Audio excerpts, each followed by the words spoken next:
protective equipment, which led to allegations of widespread corruption. There have been numerous allegations related to the procurement of personal protective equipment over the past few weeks. Let's get some analysis now. We're joined by Corruption Watch's Executive Director, David Lewis. Mr. Lewis, thank you very much indeed for your time. Do we have Mr. Lewis on the line?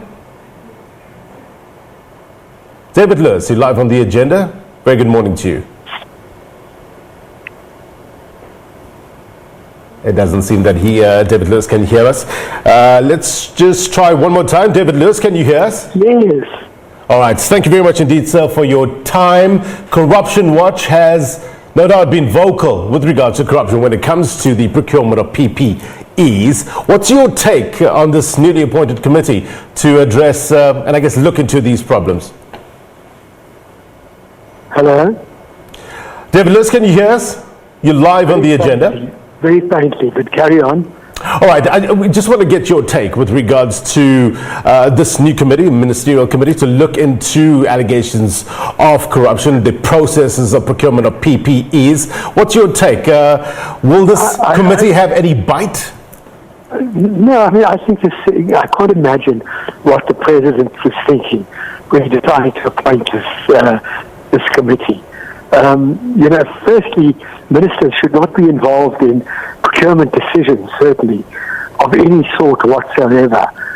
In our report on corruption in the water sector, we recommended that where a minister got involved in a procurement decision, it should be taken as a red flag for corruption. So often is there ministerial involvement in corruption. Secondly, what do you throw this problem? Is this an attempt to make it sound as though the problem is being taken very seriously by throwing it at 6 cabinet ministers? What for? What do they bring to an investigation of this sort? And thirdly, if anybody knows anything about the ANC, one knows how loyal ANC members and ANC leaders are to the organisation and how anxious they are to avoid the split into at least 2 organisations, which is certainly what comprises the ANC at the moment. Because 6 ANC cabinet ministers were briefed to deal with what is actually increasingly an ANC problem. The corruption problem in South Africa is political corruption, and it's largely an ANC problem. It's a problem for all of us, but it's a problem created by the ANC. I don't see what he hopes to come out with in this. It would have been much more encouraging if he'd announced, or the head of the Hawks and the head of the NPA had announced who it was who was heading the investigation into the affair concerning his spokesperson and her husband. And that would have been an encouraging announcement. But to announce that 6 ANC cabinet ministers are investigating what is effectively the ANC sounds to me like madness. And as I say, short of an explanation of what he was hoping to achieve out of this, we know, I can't believe this is anything other than a brainstorm. We know that it's left up to the Hawks and the NPA to a large extent, as well as certain units within the South African Police Services to investigate allegations of corruption. Help me understand, from your perspective and from your understanding, what the role of this ministerial committee will be in terms of rooting out corruption? Well, it's what I just said.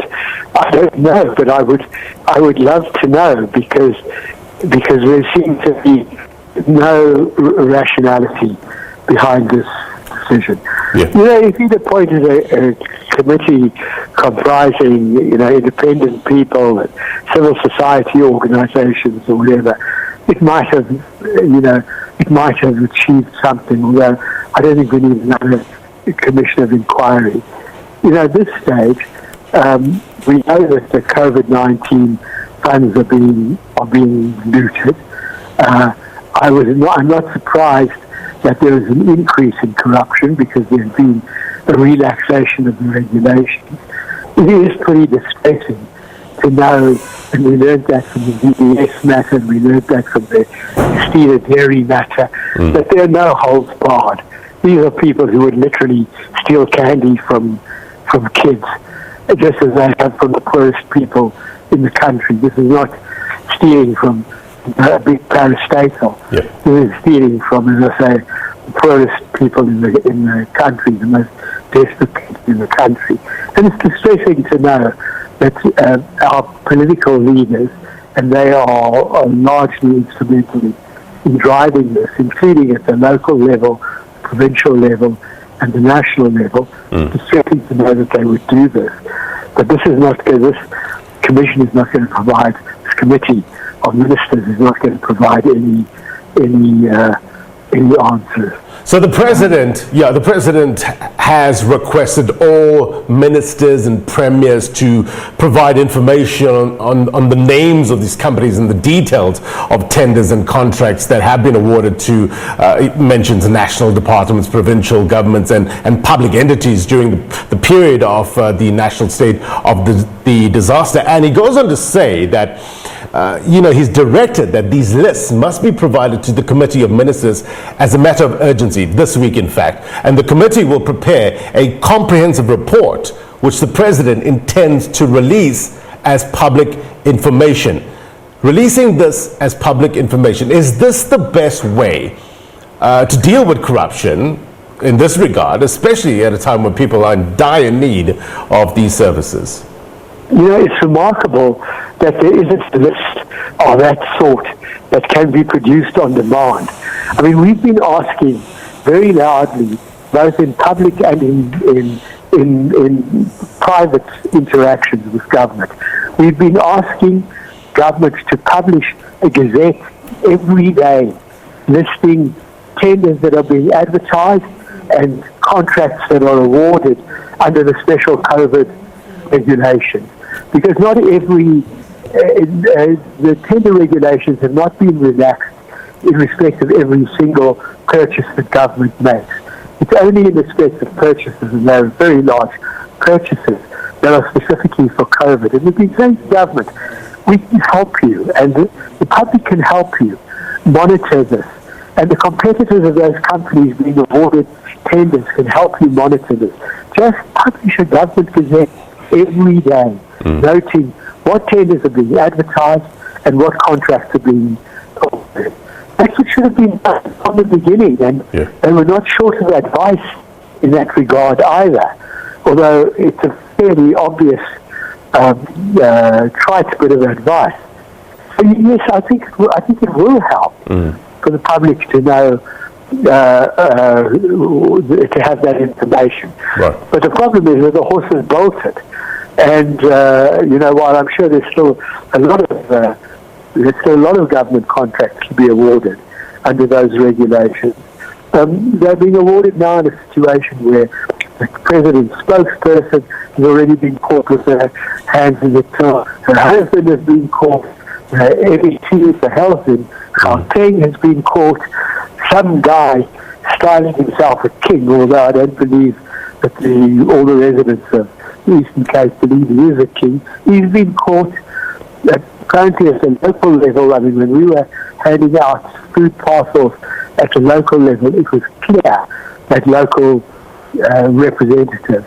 Well, let's talk about what's happening in Gauteng. I'm not sure if you just heard the Premier a short while ago giving us an update with regards to the SRU investigations in Gauteng.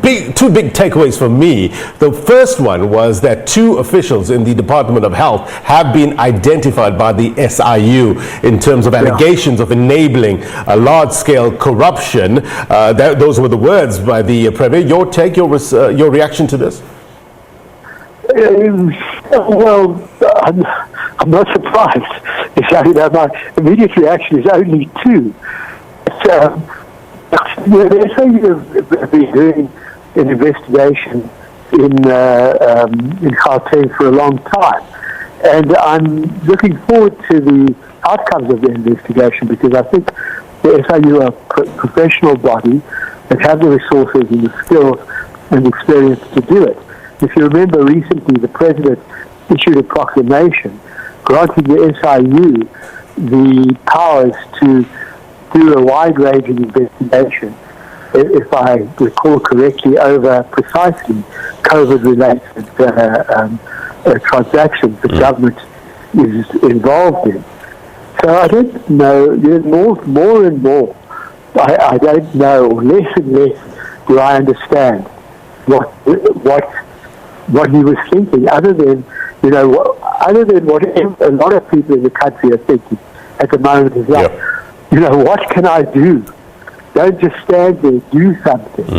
Well, sometimes it's best to not do anything, but just stand there for a while and hopefully do something more sensible than than the first thing that comes into your head, because this is inexplicable to me. The other thing, David, I want to just touch on the other thing I just want to touch, we're fast running out of time, but I just want to get your reaction with regard to something else that came out of this press briefing by the Premier of Gauteng, saying that next week the State Security Agency will be doing lifestyle audits on him. I can't hear you. David, can you hear us now? Yeah, I've just shot, but I can. All right, I'll try my best. The Premier of Gauteng saying that, starting from next week, in fact, that the State Security Agency is going to do lifestyle audits on him, as well as 10 other MECs. Step in the right direction? Again, a great idea. I have high regard for the Premier of Gauteng. I think he's run as honest an administration as he can.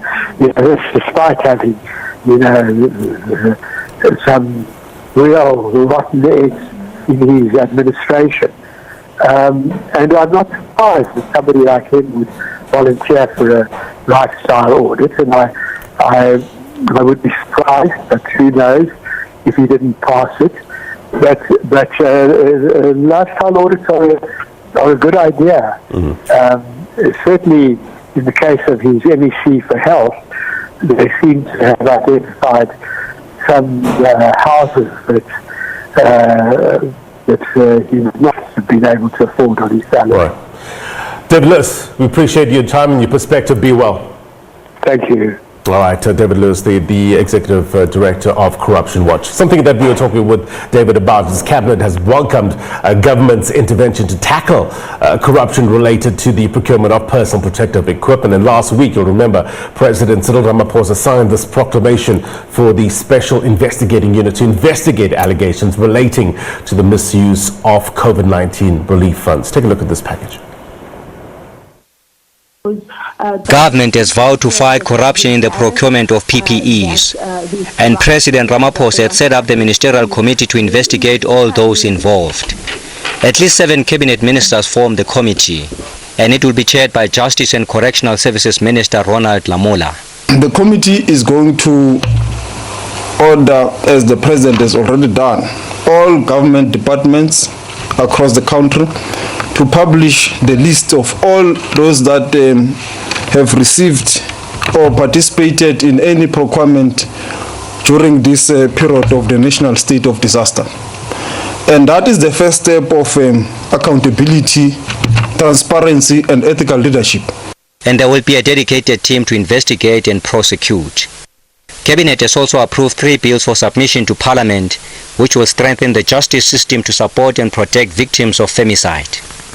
Meanwhile, the Women's Month commemoration program was also approved. The 2020 Women's Month will be celebrated under the theme, Realizing Women's Rights for an Equal Future. Ntebo Mukobo for SABC in Johannesburg. All right, the Gauteng Command Council is still